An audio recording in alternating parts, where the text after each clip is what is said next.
In this video, I am going to be dissecting what the 10 biggest rivalries in the NFL are. Note, this is based on historical perspective. It's encapsulated in it. So something like Eagles 49ers, which I think will personally blow over within 5 years, or at the very least when Deebo Samuel retires, that's not a rivalry that I see becoming a long-term thing. I could be wrong about that, but it's too early to assume anything yet, so I'm leaving that rivalry off. That being said, speaking of the 49ers, I think that Packers-Niners is a top 10 rivalry in the NFL. And a lot of what it comes down to is they have met 10 times in the postseason, which is, a large amount for a rivalry. They met 10 times in the playoffs, including in 2023. The Packers got out to a 4-1 start in a rivalry, but now the Niners lead 6-4 in the playoffs because they won the last 5 postseason games between the two teams. Rodgers was 0-4 against the 49ers, and Jordan Love couldn't beat them himself. There's a reason why the 49ers love to play the Green Bay Packers, because they know that they could win. And when they made history in their game against the Packers by Kyle Shanahan overcoming a greater than 5-point deficit in the fourth quarter, that really shows how the Niners just truly do own the Green Bay Packers. I think that them meeting in the playoffs 10 times automatically makes it a top 10 rivalry. And at number 9, it's going to be the Packers-Seahawks rivalry. Did they meet in the playoffs as much? No. They still met quite a few times in the playoffs, including in the 2019 Divisionals and the 2014 NFC Championship game. The 2014 NFC Championship game is infamous because Green Bay was leading 19-7 with only a few minutes left, and Seattle had to rely on an onside kick that eventually forced the game into overtime and let the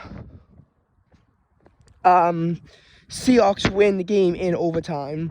You also have the very controversial Hail Mary, where you had a giant officiating mistake where when the ball was thrown into the end zone and both the offensive and defensive side had simultaneous possession, but there was offensive pass interference, the Packers should have won. Instead, the Seahawks won the game. Packers fans are still very unhappy about the Hail Mary. That's a big reason why the Jets-Dolphins play is called the Hail Mary and not the Hail Mary. Now, for another big postseason rivalry, it's going to be Bills-Chiefs. Bills-Chiefs. This is a rivalry that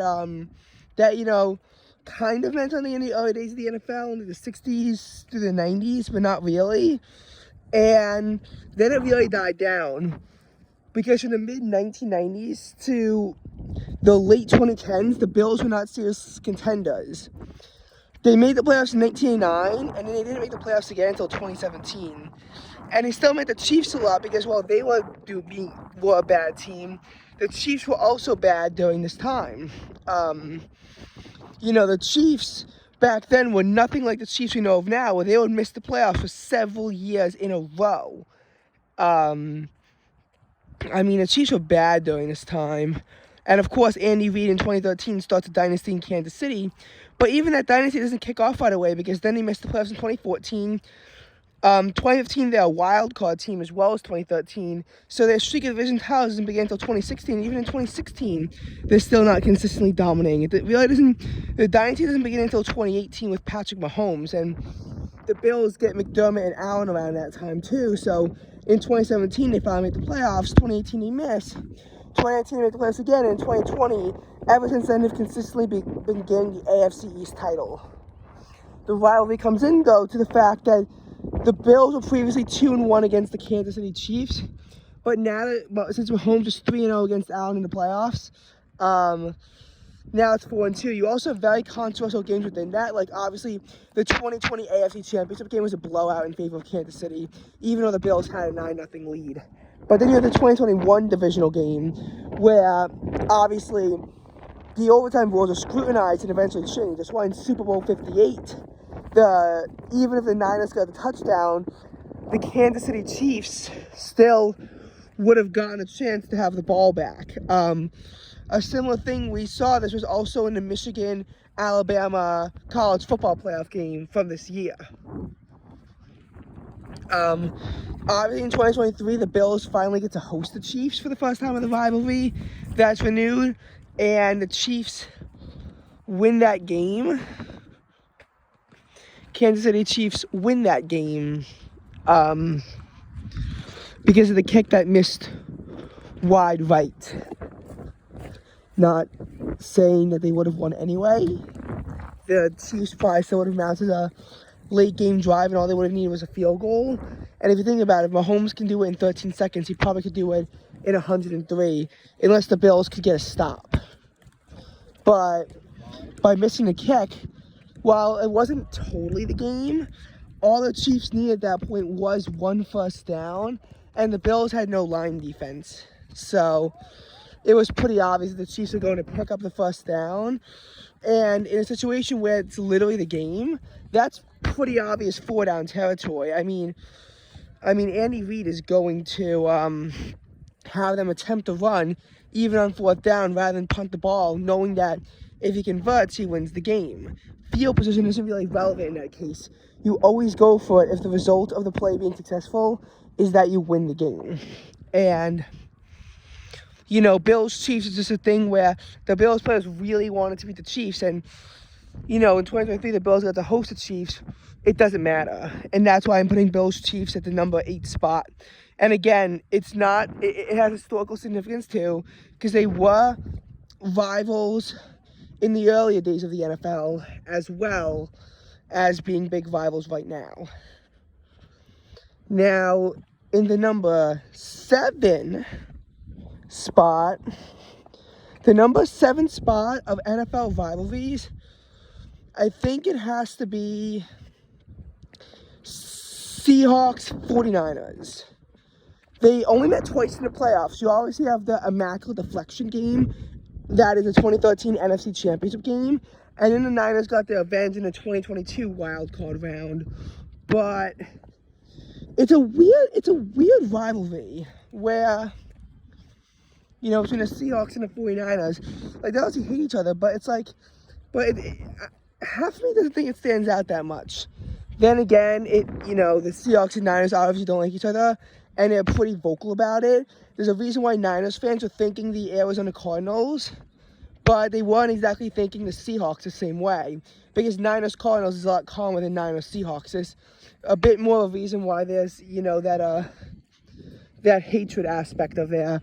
It's the strongest rivalry in the NFC West. Now, in the number 6 spot, and I've been kind of struggling with this one, because what you're going to notice on this list is Patriots, Jets are not on here at all. I didn't put them on this list of top 10. And now one might be wondering, why did I not put Patriots, Jets on here?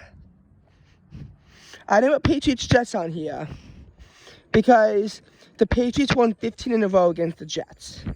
Yes, the Jets did win the most recent game, but before that, they were consistently owned by the Patriots. 2015 was the last time the Jets beat the Patriots until 2023.